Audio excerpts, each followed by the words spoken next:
So Nadine, can you explain the participatory approach? What is it and what were the benefits? Participatory approach for safe shelter awareness. It was about, or it is about the integration of government agencies and the community, municipal corporation, and persons understanding, the persons in the community who are affected, understanding what is it that we need to do. It's a collaborative approach. Everyone being in it so that we know where we go and from here, planning together. So for safe shelter awareness, persons used to be at a disadvantage when we had a hurricane or natural man-made disaster, such as a fire. When we had a hurricane, persons used to have trees falling on their houses, and the earth was saturated so the houses wouldn't stand and the houses would break. And then we had our children and the elderly who make up a great part of this community. And so they were not spared in anything happened. We have had fires because of the electricity, persons stealing electricity, so they throw fires. And when it was like one house caught fire, then it was ended up having 5 houses catching fire. And we had a great number of persons, over 38 persons in one area that was left homeless.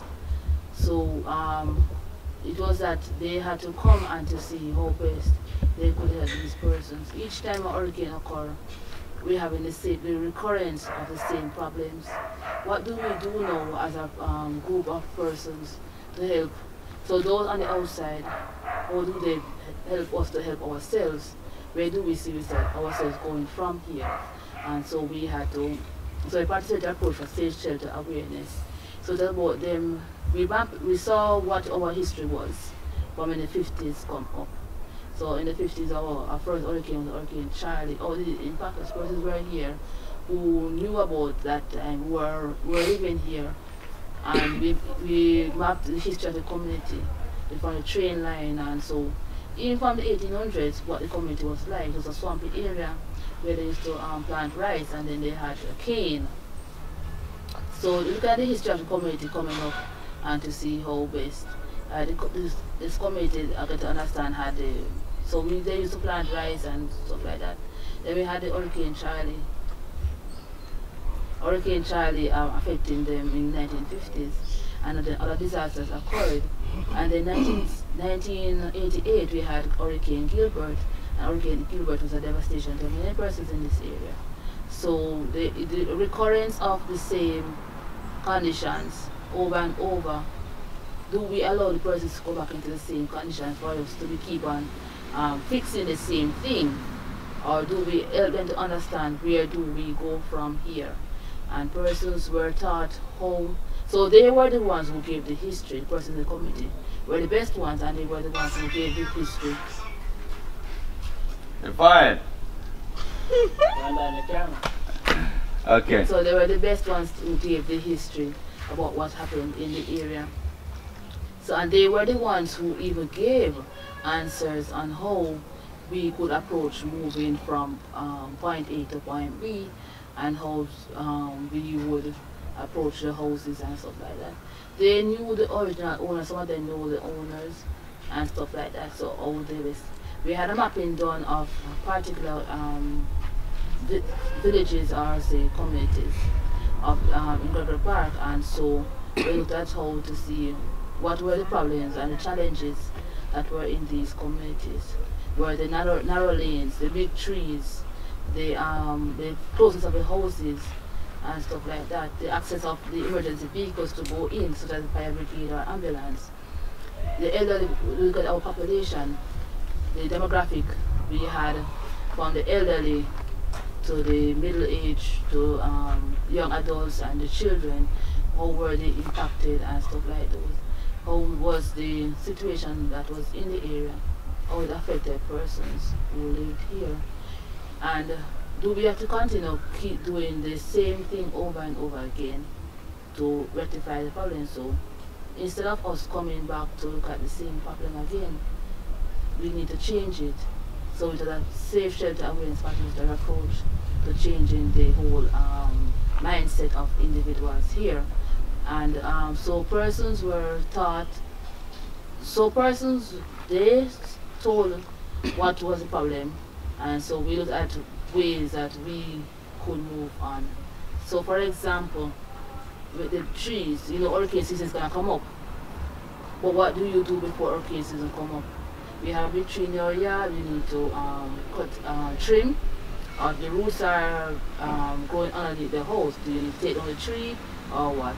Or do you move the house? It's easier to move the tree. We have we were taught how to do safe buildings from the floor. So we talk about doing the foundation, how much depth to go with the stuff, or to dig or stuff like that. And before even building, going to the municipal council and learning about your area. So is it safe building that you want to put on your property? Is it safe? The building you're going to put up, construct, is it safe to put there?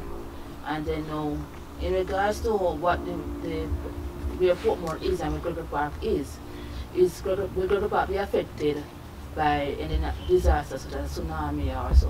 So if we are going to be building, we need to build it in regards to those, looking at what is going to affect us. And so persons were taught how to do the foundation in regards to putting on piles or whatever, and what type of the type of strength of cement and stuff like that, and blocks, and so going up right up to how to position your windows and doors.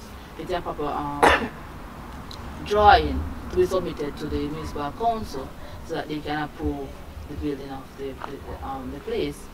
So where do you place your windows and your doors to allow for breeze to come in or the wind to come in case of a hurricane? In case of an earthquake, is the house is going to crumble, or is it going to slide along with the earthquake, or is it and will remain standing afterwards? We look at the history of other places and what they went through, and so what. So they were taught about how to build up the type of roofing that we had, gable or whatever roof, so that we didn't have, so we could allow even because if you're looking at this building, it's not that it's a flat roof, but it is a hip roof, so we allow for wind to go in and allow for better ventilation of the place and for persons, and reduction of our garbage. Reduction of our garbage, which affects us a lot. Reduction of our garbage in terms of that it won't cause blockage of drains in the time of a natural disaster such as a hurricane or a flash flood. And we won't have to be burning so much, burning which a lot of persons do early morning. Get up and get a better fresh air, because practically every neighbor is burning garbage. Good. So now, just to wrap up, give me a bit more reflector. I think I've lost it a bit. Good. So you've given me a good idea of what kind of thing you did, what the inputs were, right? Now, can you talk about the future? Okay. What the outcomes are, and how you hope that this can become self-sustaining. Okay. What the outcomes are were that persons were better able to build houses, because persons were started building houses and they started looking at what they were doing before and what needs changing. They realized that they were doing something wrong and they started to change it. So other persons were sent to Heart Trust NTA, and they got the training and they know how to better build their houses. And they came and they told other persons, and they know how. So they are part of the community that we know have a cohort of individuals who we can call upon to build our houses, better houses. The future, we have young persons from the age of 17 up who were educated on what to do, and they have been making a big change in their approach. And even for the elderly, because we have done training in first aid and stuff like those, and persons know that if in case of a disaster, what to do and where to go. Good. Is there any last word you would like to add? Any advice to other communities around the world or in Jamaica? Any words of wisdom that you've learned from this process? Anything personal you'd like to add? Yes. Look at our history. Learn from the communities, persons in the communities. Look to them, talk to them, and know what they experienced, and then we can plan from there. Don't take it that you just come in and just be the white knight. You know, white knight on this big horse gonna come to save us. You need to integrate the persons in the community that they come and help with whatever is going on with them. They are the ones who are living there, and to put in sustainable development. These individuals are of low socio-economic status. I don't want to say socio-economic. I don't want to say low. I don't want to put the social into it, but low economic status, and so that they can improve their lives. What kind of sustainable development can you put in, and look at what they have to see if they are what the persons in the area can do. Can they? What is their strengths and what are their weaknesses? The individuals in the community, look at your cohort. What are their strengths and what are their weaknesses? What can they do to make themselves better? And instead of just coming in to give them a fish, teach them how to fish. Good. Very strong. Can you just look straight into the camera? Sit up straight. Look straight into this camera. Strong. Strong, powerful. Look straight in there. Yes, a little bit of a smile. That's great. Connect to me. Move your shoulders a little bit left to right. A little bit left to right. Yes, that's nice. And give me a nice smile. That's beautiful. Beautiful. Got it. Got it. Good. And cut.